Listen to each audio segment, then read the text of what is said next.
नमस्कार मंडळी. स्टार प्रवाह वाहिनीवरील लग्नानंतर होईलच प्रेम ह्या मालिकेच्या पुढील येणाऱ्या भागामध्ये आज आपण पाहणार आहोत की नंदिनी बाबांना बोलते, बाबा आता माझ्या आनंद निवासचे सर्व डोनेशन संपलेले आहे. आता मी फंड कुठून अरेंज करू?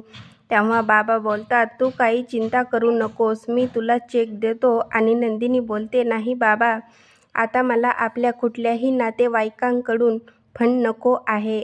आणि त्या दोघांचे बोलणे जीवा हा खिडकीतून उभा राहून ऐकत असतो आणि तो बोलतो, नंदिनी आता बघ मी तुझ्यासाठी कुठून फंड आणतो ते.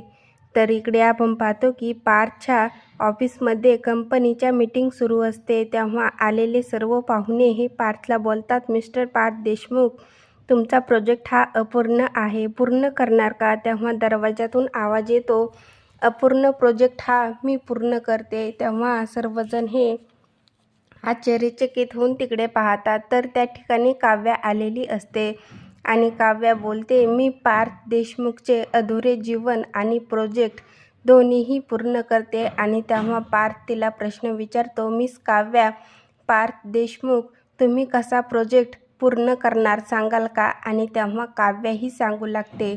तर इकडे आपण पाहतो जीवा हा सोशल मीडियावर एक पोस्ट टाकतो, माझे 1,00,000 फॉलोवर्स आहेत आणि प्रत्येकाने 10 रुपये फंड म्हणून आमच्या आनंद निवासच्या या अकाउंटवर टाकावे असे तो सर्वांना विनंती करतो. आणि मोठ्या प्रमाणात पैसे देखील येतात.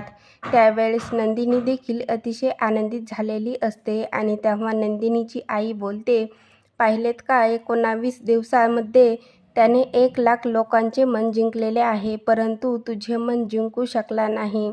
आणि तेव्हा नंदिनी देखील विचारामध्ये पडलेली असते. आता पुढील येणाऱ्या भागामध्ये नंदिनी ही जीवाला माफ करणार का? त्याचबरोबर काव्या कशा प्रकारे पार्थचा प्रोजेक्ट पूर्ण करणार हे पाहणं खूपच मजेदार ठरणार आहे.